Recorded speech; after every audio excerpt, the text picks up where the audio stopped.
Welcome to Zim Untold Stories, where the lines between reality and the unknown are blurred. Today, we bring you a chilling tale of witchcraft and terror, as experienced by a woman who has been living in fear for years. Tarangu ndonzi Mildred Mchenji. Tiri kubhindura kwa Chief Masembura Mukure kwa Maravanyika. Chiri kuitika ndechekuti pamusha pandakaberekwa takamboita kwedza gore rese tichimhanyiswa nenyoka yainzi Nyamafingwa, asi nyoka iyi yaitomborohwa asi ichidzoka nemaronda ayo. It started with a big snake. It would come to my house, chase me, and disappear into thin air. When other people tried to kill it, it would reappear the next day with the same bruises. I was terrified. Igona yangodisappear. Maishaya handiti pamwe ndiri kuyanika hembe paline otongoiona iri kubuda nemunda iri kutouya da kundimhanyisa. Pamwe ndotoedza kutotiza kana kudii, kana mumba unogona kungoiona yatopinda mumba. Yapinda mumba totongotiza isusu, kana ukairova waishaya.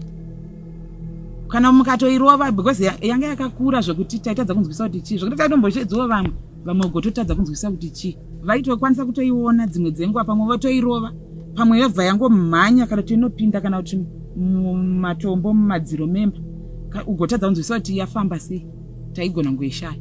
Tichizobva izvozvozvo ndiri kubva pazoita nyaya yekuti pakauya chinhu chandakangoti ndichirwara ndichibuda panze, ndobva ndaona pakagadzikwa chava neshepi yegati, asi chinhu ichi pari payadhi pemba.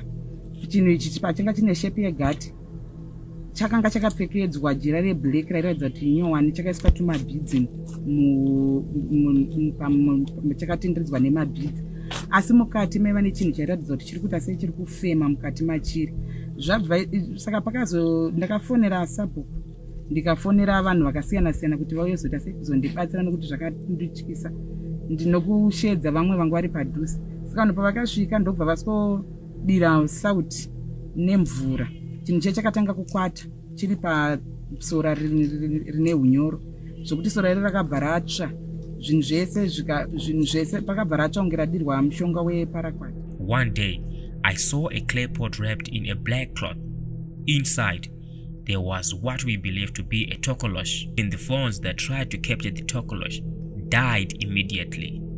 Inini ipapo, nokuda kwokuti inini ndairwara, marwariro andaita pachakazobviswa chinhu ichi, ini ndakabva ndatotanga kutopora, ndakutanga kutofamba kutorikafa. Asi vanhu vazhinji vaitoziva kuti midhuya anorwara upenyu hwake, akatobva kumusha kwaakaroorwa nekuda kwokuti ndakatounzwa nekuda kweurwere wanga wakandibata. Saka ini nemaitikire azvakaita, nokuti kana dai kuri kunzi pane vanhu vakanga vaisa kuda kuti chinhu kukwata uku ndokwakandishamisa, nokuti chaifanirwa kusaita any action kana changa chiri chekuisirwa zvo zvekuti munhu ada kuzoya zochitora. Saka pachakadirwa sauti nembwa chakakwata zvokuti kana sabhuku akasikonika, asi sabhuku akasikuti chikwambo ichi ndo chinonzi chikwambo, but chandishamisa ndechekuti chikwambo ichi chazongoonekwa nemunhu wese chirudzwai, achionekwe nemaziso enyama, chinoonekwa nevanhu vane mweya. Ndo matauriro avakaita. Changa chitori pasora ritori green, ndo pakatsva mubatsiri akatsva maoko zvekutokwapuka zvekutadza kana kudii, angoti ndipe sauti, chikaiswa mubhaketi chainwa mvura iyeyo, chakanwa ndofunga mabhaketsi 3, rechi4 rakazosara muhafu. Chikanhu akanga asina mbonyo kukura, kanenge kagati kachinenge kanga kadiki. Zvabva izvozvo ndobva kwauya kwakazofonerwa kuda kuedza kutsvaga vabatsiri, ndisabhuku vaiedza kutsvaga vabatsiri kuti zvingabatsirike sei. Vachitsvaga kudaro vabatsiri pakashayikwa kana hwani, mafoni akabva afriza, vaida kuedza kuchitora mafoto chakaramba, mafoni akabva afa, akabva afriza. Plus kuda kufonera vana bhozhe, kufonera vabatsiri, mafoni ese airamba.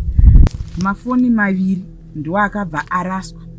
Mamwe mafoni aya anofanirwa kutosvika kana kuma6. Vamwe vakazongotongona kuti ngatingosiyana nazvo nokuti tingatouraya mafoni edu, vanhu bva vatongoregedza kuti ramba vachitora mafoto aya. Asi pane mafoni 2 akabvuma kuti atore zvakabva zvandipa futi mubvunzo kuti ko sei iwaya azobvuma ari ega. Munhu akazokwanisa kubatika, akazouya wachona akatouya, asi motikari yake yaingofa, vakatokwira mugomo ari machechi masangano matatu kuti vawane simba rekusikochibvisa, vachinzi chinogona kusikovauraya vachingosvika. Saka vasvika kudaro ndopavakasikochitora, asi vakabva vatsva kuita black maoko avo ese zvokuti anga akutadza kana kufamba achidedera maoko ake aya kuti adhiraivhe motikari yake zvanga zvaakuramba. Saka zvichibva ipapo pakabva pazotanga vana vangu vane problem yekuti vanogara vachirohwa nezvinhu, panongoitika zvimwe zvinhu zvokuti afanike mwana akurasika njere gotadza kunzwisa kuti chii chiri kumbonatsoitika. Ndakazotama pamba ipapo ndichibva ndagara pastendi pangu ndapuhwa una sabhuku, ndichitanga kugara pastendi pangu pachona ipapo. Kumbeko kwakazouya zvakare vanhu masvikiro akauya akasweta zvaakaita pamba. Saka ini ndina hanzvadzi yangu, vamwe vachina vanoshanda nehanzvadzi yangu kumaini kwavanoshanda. Saka chandisiri kuziva ivo vakasiya hanzvadzi yangu ichinzi yakasara iri kumaini, vachiuya vari 2 vakomana vasikotora nemamwe vanonzi ana Manjusu. Vabva vasikotanga vari kuti vakauraya mbudzi, vakauraya huku, vakatanga kuteedza mihacha yese iri muyadhi imomo, vachidyara zvambwa zvefodya, vachidira doro, vakatogocha nyama, vakatobika sadza rezviyo. Asi pamwe pachona vakaenda vakanoteketera zvambwa zvefodya zvanga zviri 4 nemashizha emuhacha, ameno zvanga zvakaiswa pabva pamwe wabute pamusoro. Pamashizha emuhacha ipapo pakaiswa bute pamusoro, ndobva padirwa zvakare doro pachiratidza kuti paiteketerwa. Asi mumwe muhacha wachona, ndofunga mihacha inosvika kuma6, asi mumwe wachona wanga wakatemwa, vakazviitira pamuhacha wakatemwa. Zvabva izvozvo ndokubva mumwe wachona atenda abva anoitisa tsvina pasi pemumwe muhacha vachiita zvavaingoita. Saka handina kunzwisisa kuti ininiwo mari yekuti ndienderere mberi ndipewo chifi vakwanise kuti nyaya yangu iongororwe. Hapana chandanga ndiinacho. Ane mari wacho haasi kukwanisa kunatsosumudza musoro, abva angoti ngatingosiyanai nazvo. Saka ini handichanzwisisa kuti inini, nokuti inini problem iri kunyanya kubata inini nevamwe vakomana vasipwa vari kuSouth Africa, hanzvadzi dzangu.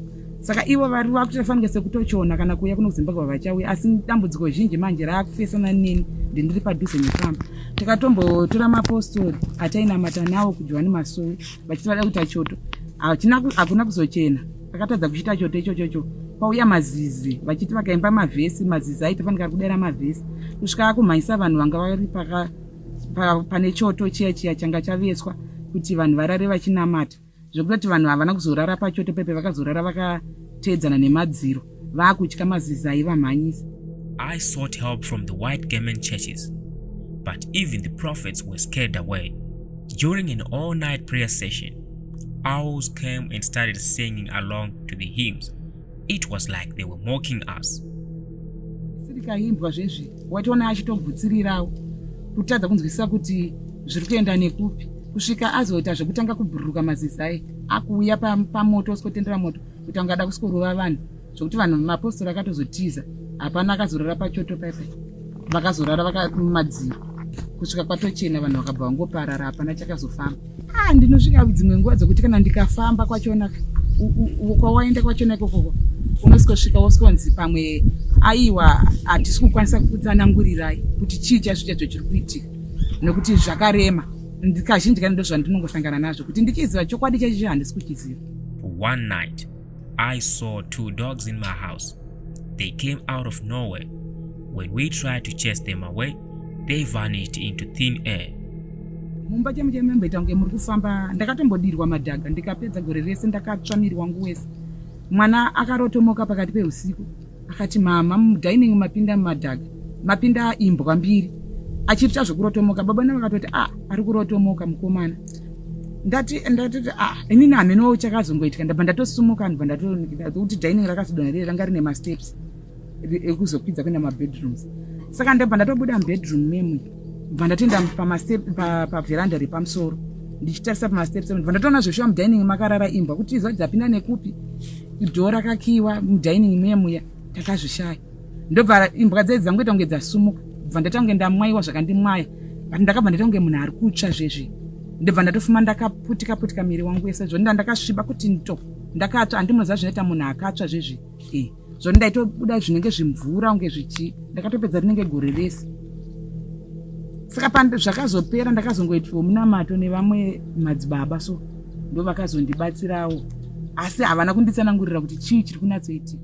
Izvi zvinotori neupupu hwekuti kana manext door angu kana manext door angu kana hama dzangu kana sabhuku vani muvillage mandiri kunogara kurwara hongu ndakabva ndichirwara ndairwara zvokurwara zvezvi ndisingatogoni kudi asi kwete kuti ndaitaika njeri asi kuti miri wangu chaicho ndowairwadza ndandabva mukusununguka mwana wangu second born saka ndo pandakatenga kuita se kurwara plus ndakamusununguka iri premature saka ndo pandakangotanga kungorwara svikava ndazonzi nahanzvadzi yangu gatimusumudzei timbomuchinja nzvimbo timubvise musha maakaroorwa ndobva ndabviswa musha mandakaroorwa ndichiunzwa kupi kunoku kumusha kwandaberekwa ndokuya kwandakaita kunoku saka ndiri kunoku hanzvadzi yangu yakanga akandibvisa futi ndiri pamusha pedu akanga atoyazondiona ndiye aitondichengeta achidi aigara kuharare paakauya pamba apa ndopaakasongoti auda todzokera achimirira vanoti wangu ada unovhara adadzokera kuharare ndopaakati mai Nyasha inini ndega nditakure Nyasha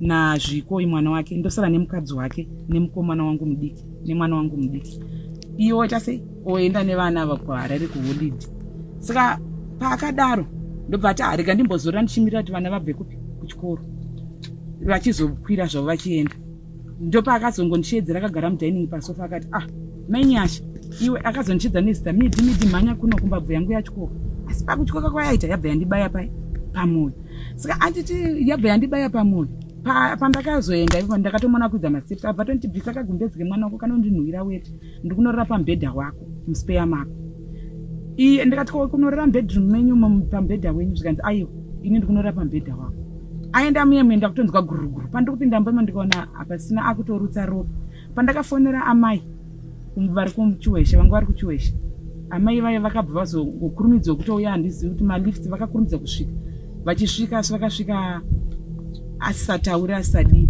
achirutsa ropa angoti mbabvu yangu yachikoka asi yabva yandibaya pamwoyo zvadaro time yakinaya vakasvika mhama ndobva vabva vakutonamata vakunamata asi pakauya muneimwe spare makabuda nyoka kutange chiva kunge chiva ichocho pachakabuda chakabva chasikuti afanike chiri kutenderera asi chakarumana nechine chipota nemadziro vasikuti afanike kutenderera kumusoro kwakeko saka ndikutoti mama ona izvi zviri kubuda muspare umu mama vai vachinamata saka ndopai vakazoti chiichocho ndisatani koyo ndobva vakabva vatora shamu vakati vana torai shamu kuti vachirove saka vakazongorova chipota nemadziro chete ndo chakazorova nyoka iyi yakabva yadhisapia ichi chekumusoro chebva chadhisapia kwabva kwasara muswe bva zvangoperawo zvakadaro mangwana acho nasi mukomana akabva azorora velanda mumba mune malights ipapo vakazorova nyoka iyi yakadhisapia pavakazorova chipota nemadziro nechimuti nechimhonya chavanga vakabata ndo pakabva padhisapia ichi kwabva kwadembuka muswe ndo wakasara uri pavelanda ipapo takaberekwa tiri 6 asi 2 vakafa mumwe wachona tikakura chiziva kuti ane asma saka pakuti ane asma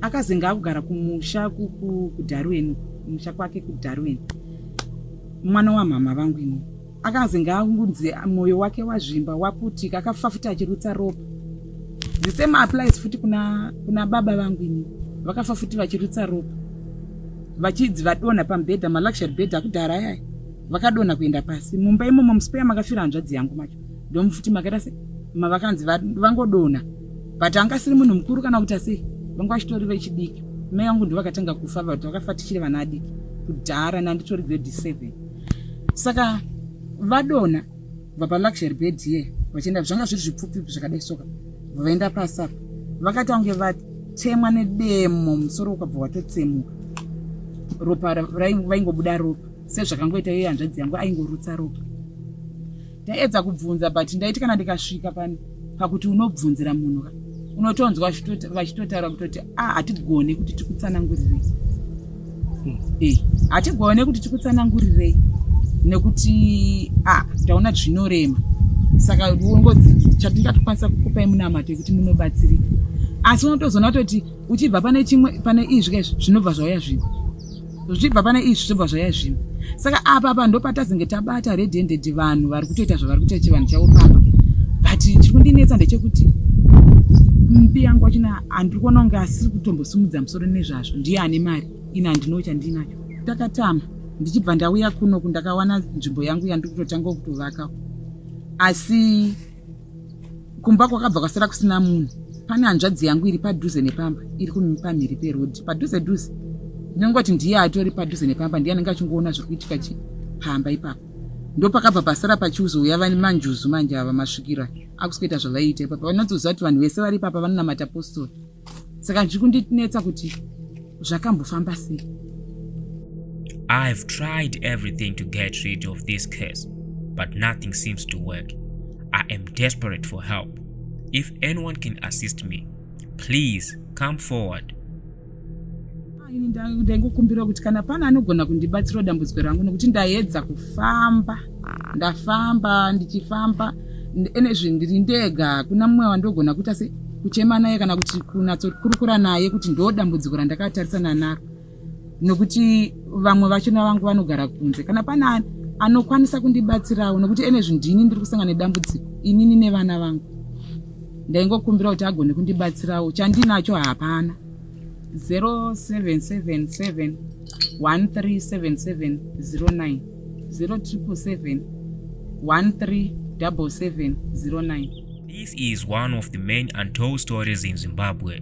If you have a story to share, please contact us on 0776 145 331 0776 145 331.